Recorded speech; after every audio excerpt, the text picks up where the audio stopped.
जो हमारी है वो है विश्व धरोहर स्थल। तो धरोहर स्थल क्या होता है इसको, इसकी स्थापना 16 नवंबर 1930 फ्रांस में है और भारत इसमें अभी ताजमहल, लाल किला, कुतुब मीनार, फोर्ब्स जो है वो 100 महिलाओं की सूची जारी करता है जो सबसे शक्तिशाली होती है। मेन है वो पहले नंबर पे है। तो ये आर्टिफिशियल इंटेलिजेंस की अध्यक्षता ब्लू फ्लैग प्रमाणन मिला है। ब्लू फ्लैग प्रमाणन क्या होता है इसके बारे में जानेंगे। तो ब्लू फ्लैग प्रमाणन क्या होता है, अगली हमारी हेडिंग है G20 का प्रेसिडेंसी जो है वो भारत को मिल गई है और ये बड़ी ठीक है। जीआई टैग बहुत ही जरूरी चीज होता है और यह जिस जगह का दिया जाता है जीआई टैग उस जगह के गुजरात और हिमाचल में जो चुनाव हुए हैं उसको साइंस एंड इंजीनियरिंग इंडिकेटर्स 2022 ठीक है। दोस्तों नमस्कार, मैं हूं चंद्रशेखर आजाद और आप देख रहे हैं हमारा यूट्यूब चैनल और जिसमें मैं आपको करंट से रूबरू करवाऊंगा। हम चलिए शुरू करते हैं आज की स्टडी। और एक करंट ऐसा होता है कि जो डेली अखबार बेसिस पे हम निकालते हैं उसका भी व्यवस्था हो रहा है और जल्दी ही हम डेली अखबार बेसिस पे सुबह या फिर कभी भी 10-15 मिनट के जो करंट डेली के करंट होंगे वो भी देंगे। और अभी जो फॉर्म चल रहा है वह जनवरी 2022 से लेके जनवरी 2023 एक साल का करंट है जिसको हम धीरे धीरे करके 1-1.5 महीने के अंदर समाप्त करेंगे और अच्छे तरीके से समाप्त करेंगे और कंठस्थ करने के साथ करेंगे। करंट ऐसी चीज होती है कि इसको कंठस्थ करना थोड़ा सा मुश्किल हो जाता है, कंफ्यूजन भी हो जाती है, इसलिए इसमें ट्रिक की जरूरत पड़ती है। तो हम लोग ट्रिक के साथ याद करने की कोशिश करेंगे। कुछ ट्रिक्स ऐसी रहेंगी कि हो सकता है आपको ऑकवर्ड फील हो लेकिन याद हो जाएगा।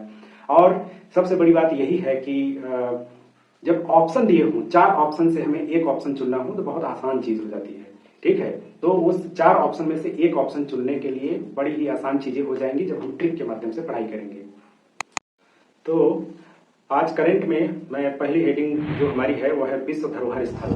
तो धरोहर स्थल क्या होते हैं, जो विश्व के लिए एक संरक्षित करने वाली चीजें होती हैं उसको विश्व धरोहर स्थल कहा जाता है। और इसको संरक्षित करना इसलिए भी जरूरी होता है कि आने वाली पीढ़ियां हमारे पिछली पीढ़ियों से सीखने, समझने और उनको जानने के लिए बहुत जरूरी होते हैं। तो ऐसे ही कुछ स्थल होते हैं जिसको यूनेस्को इस लिस्ट में शामिल करता है विश्व धरोहर स्थल में। ठीक है, तो अब देखिए जब भी कोई इंस्टीट्यूशन आएगा तो हम उस इंस्टीट्यूशन के बारे में एक संक्षिप्त सी चर्चा कर लेंगे, वहीं पे कर लेंगे। तो सबसे पहला इंस्टीट्यूशन आया हुआ है यूनेस्को। इसकी स्थापना 16 नवंबर 1945 को हुई थी और इसका जो ऑफिस है वह पेरिस फ्रांस में है और भारत इसमें 1946 में शामिल हुआ था और इसके वर्तमान अध्यक्ष हैं आंद्रे अजोले। तो ये इंफॉर्मेशन याद रखनी है यूनेस्को के बारे में।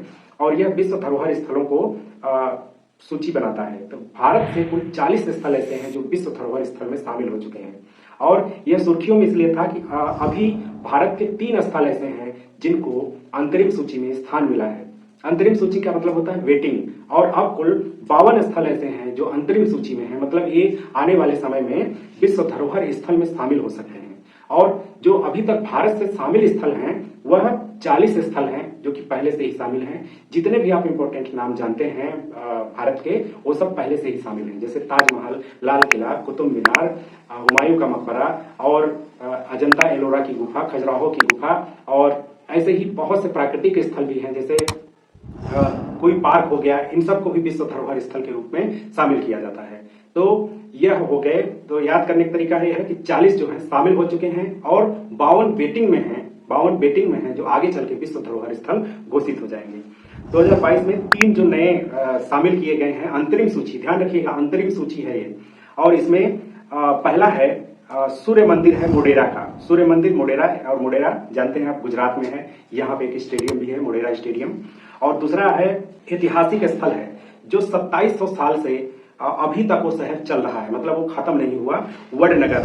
उसका नाम है वडनगर और यह गुजरात में ही पड़ता है। और सबसे बड़ी बात यह है कि यहीं से हमारे प्रधानमंत्री नरेंद्र मोदी भी आते हैं, यही उनका जन्मस्थली है। तो ऐसे याद रख सकते हैं कि हमारे प्रधानमंत्री एक ऐसे शहर से हैं, एक ऐसे शहर में पैदा हुए जो बहुत ही प्राचीन और ऐतिहासिक महत्व का है और जो शहर के रूप में 2700 साल से आज तक अनवरत चला आ रहा है। तो पहला हो गया सूर्य मंदिर मोढेरा गुजरात का।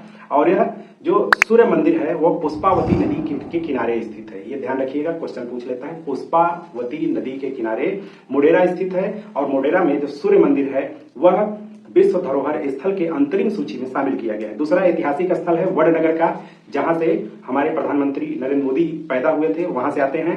और तीसरा है त्रिपुरा की रॉक कट मूर्तियां। रॉक कट मूर्तियां मतलब एक पत्थर से काट के जो मूर्तियां बनाई जाती हैं, ऊनाकोटी। वो ऊनाकोटी एक जगह है जहां की मूर्तियां बहुत ही फेमस हैं।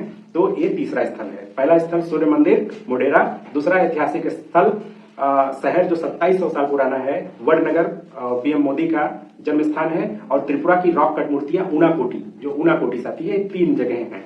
अब सबसे इम्पोर्टेंट बात यह कि विश्व धरोहर स्थल में शामिल होने के लिए लिस्ट कौन भेजता है? तो लिस्ट भेजता है इसमें ASI, ठीक है, आर्कियोलॉजिकल सर्वे ऑफ इंडिया, इसको बोला जाता है भारतीय पुरातत्व सर्वेक्षण। ये लिस्टों की नाम भेजता है और यूनिवर्सिटी उस पर विचार करता है क्या यह शामिल करने लायक है, और शामिल करने लायक होता है तो उसको शामिल कर लेता है। देखिए ASI भी एक इंस्टीट्यूशन है, आर्कियोलॉजिकल सर्वे ऑफ इंडिया, ये सर्वे करवाता है। कहीं भी खुदाई होगा, कोई ऐतिहासिक चीज मिलेगी तो इसकी ये सर्वे करवाता है, ठीक है। इसकी स्थापना 1861 में अलेक्जेंडर कनिंघम ने किया था, ठीक है। इसका मुख्यालय दिल्ली में है। और ये ध्यान रखिएगा, ASI नाम निर्धारक संस्था है, कौन से नाम विश्व धरोहर स्थल के अंतरिम सूची में शामिल होंगे यही भेजता है। विमेन्स एम्पावरमेंट की बात है, और फोर्ब्स जो है वो 100 महिलाओं की सूची जारी करता है जो सबसे शक्तिशाली होती हैं।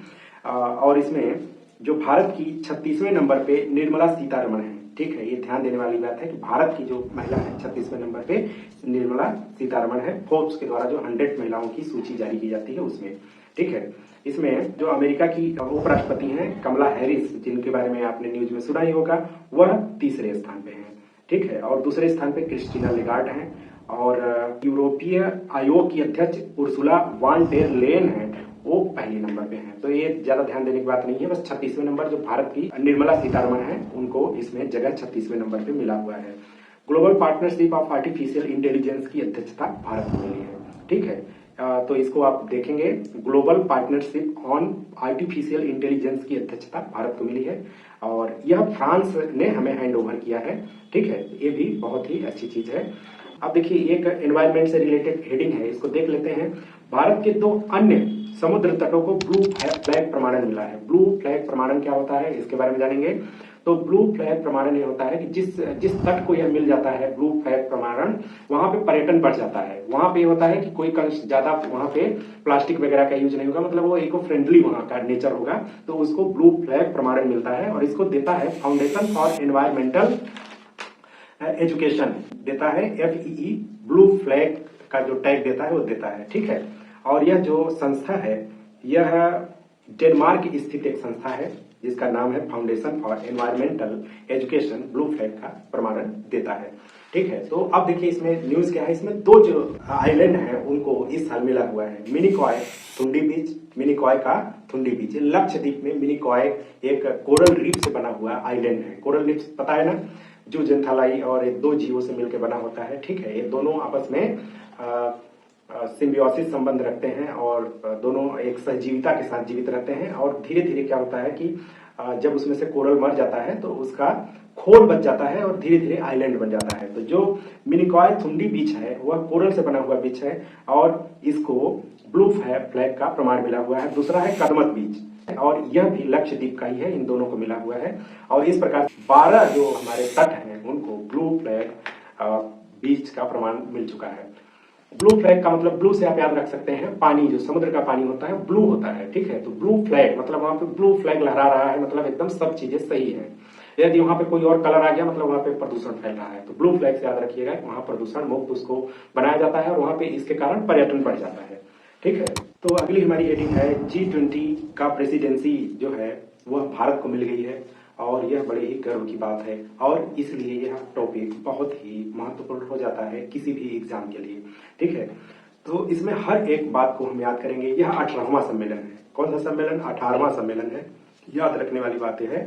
और यह इंडोनेशिया से भारत को मिला है। इससे पहले जो पीछे है वह इंडोनेशिया था इसका अध्यक्ष। इंडोनेशिया ने 1 दिसंबर 2022 को हमें इसकी अध्यक्षी सौंपी है, और भारत 1 दिसंबर 2022 से 30 नवंबर 2023 तक इसकी अध्यक्षता करने वाला है। 18वां सम्मेलन भारत में होने वाला है, ठीक है। और इसका जो लोगो है, लोगो कमल का फूल बनाया गया है जिसमें केसरिया, सफेद और हरा रंग, ठीक है। केसरिया, सफेद और हरा रंग जो कि तिरंगे का रंग होता है उसको देने की कोशिश की गई है कमल के फूल पे, ठीक है। कमल की जो 7 पंखुड़ियां हैं 7 महाद्वीपों का प्रतिनिधित्व करती हैं, 7 महाद्वीपों का प्रतिनिधित्व करती हैं। किसी भी एग्जाम में कोई भी सम्मेलन होता है तो उसका थीम पूछता है, इसका भी थीम है one earth, one family, one future. अब देखिए इसमें वन अर्थ की बात की गई है, क्या इसमें विश्व के सारे देश शामिल हैं? नहीं, इसके विश्व के केवल 20 देश ऐसे शामिल हैं जो कि डेवलपिंग हैं और कुछ देश डेवलप्ड हैं। वो शामिल हैं और ये विश्व की सबसे बड़ी इकोनॉमी ये 20 देश ही चलाते हैं। और अब सबसे इंपॉर्टेंट बात यह है कि कभी कभी एग्जाम में पूछ लेता है कि इसके बाद यह सम्मेलन कहाँ होगा, तो इसके बाद यह ब्राजील में सम्मेलन 2024 में जो 1 दिसंबर 2023 को भारत मतलब ब्राजील जो है इसकी ले लेगा अध्यक्षता, ठीक है। और इसके लिए एक वेबसाइट भी लॉन्च की गई है जो कि www.g20.in है। जहां भी .in लगा हो वो समझ लीजिए इंडिया की वेबसाइट होती है, ठीक है। तो अगली हमारी हेडिंग है जिसमें भारत में पहला प्राइवेट रॉकेट लॉन्च किया गया है। तो ये भी बहुत इंपॉर्टेंट हो जाता है क्योंकि अभी तक हमारी जो इसरो है वो लॉन्च करती आई है किसी भी रॉकेट को, रॉकेट बनाई भी है और लॉन्च भी करती रही है। तो इसमें प्राइवेट संस्था ही है जिसका नाम है स्काई रूट एरोस्पेस। यह 4 साल पुराना स्टार्टअप है और इसने रॉकेट बनाया है और इसको लॉन्च जिसने किया है इसरो ने ही लॉन्च किया है। लेकिन यह रॉकेट जो है यह कौन सा रॉकेट है, ये प्राइवेट रॉकेट है, ठीक है। और इसका नाम है विक्रम एस, विक्रम साराभाई जो महान साइंटिस्ट थे हमारे, उनके नाम में रखा गया है। और इस मिशन का नाम है प्रारंभ। प्रारंभ से याद रखिए कि अभी प्राइवेट सेक्टर इसमें प्रारंभ किया है, इसलिए याद रहेगा। और अभी 2023 में एक और प्राइवेट संस्था है जिसका नाम है अग्निकुल कॉस्मोस। अग्निकुल कॉस्मोस नाम है और यह अग्निबाण नामक एक रॉकेट छोड़ने वाला है अंतरिक्ष में। तो 2 चीजें याद रखने वाली हैं। 18 नवंबर 2022 को यह स्काई रूट एरोस्पेस के द्वारा मिशन प्रारंभ के थ्रू विक्रम एस नामक रॉकेट छोड़ा गया और इसको छोड़ा किसने, इसरो ने छोड़ा। तो डेट याद रखिएगा, इसमें डेट भी पूछता है 18 नवंबर 2022। दूसरी जो मतलब कंपनी है, प्राइवेट कंपनी अग्निकुल कॉस्मोस नाम है उसका।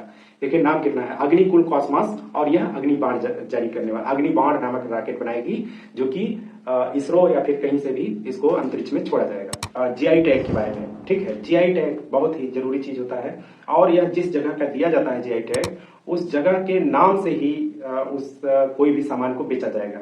जैसे कहीं का रसगुल्ला यदि बहुत फेमस है और उस रसगुल्ले को जीआई टैग मिल गया, तो अब उस रसगुल्ले को कोई भी बेचेगा तो माना जाएगा कि वहीं का रसगुल्ला है, उस नाम से फिक्स हो जाएगा। जैसे बिहार के मधुबनी का मखाना है, ठीक है। मखाना अब कहीं भी बिहार में होगा, जीआई टैग मिलने के कारण वो माना जाएगा कि मधुबनी का ही है।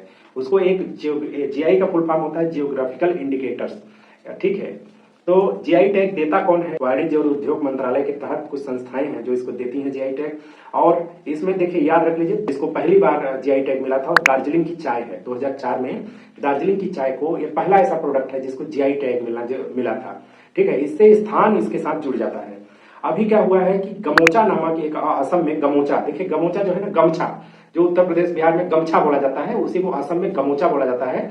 और यह खास तरीके का होता है जिसपे कढ़ाई की गई रहती है और ये वर्गाकार होता है और इससे शरीर पोछा जाता है, ठीक है। यह असम में पाया जाता है। असम में ज्यादातर इसका इस्तेमाल बिहू त्योहार के दौरान किया जाता है, ठीक है। हाथ से बुना हुआ गमछा याद रखिएगा। और इसमें बस याद रखने वाली बात यही है कि यह असम का है, इसको जीआई टैग मिला है। और दूसरा जीआई टैग तंदूर रेड ग्राम को मिला है। तंदूर रेड ग्राम यह तमिलनाडु का है, एक अरहर जैसा फल होता है जिसकी दाल बनाई जाती है, ठीक है। और एक है खुबानी। खुबानी एक पीला फल होता है, खुबानी, ठीक है। और यह लद्दाख से पाया जाता है, इसको भी जीआई टैग मिला हुआ है। पीला पीला होता है और इसको सुखा के खाया जाता है। टॉपिक मैंने शामिल किया है गुजरात और हिमाचल में जो चुनाव हुए हैं उसको शामिल किया है। तो इसमें जब भी किसी स्टेट का नाम कहीं भी करंट्स में आएगा हम उसके बारे में चर्चा करेंगे। और यह चुनाव हुए हैं यहाँ पे, तो ये जरूरी हो जाता है इसके बारे में जानना। तो गुजरात में बस एक चीज याद रखने लायक है कि यहाँ पे 182 विधानसभा सीटें हैं, 182 विधानसभा सीटें हैं। और यहाँ पे विधान परिषद नहीं है, मतलब द्विसदनी विधायिका यहाँ की नहीं है, केवल एक सदन है विधानसभा, ठीक है।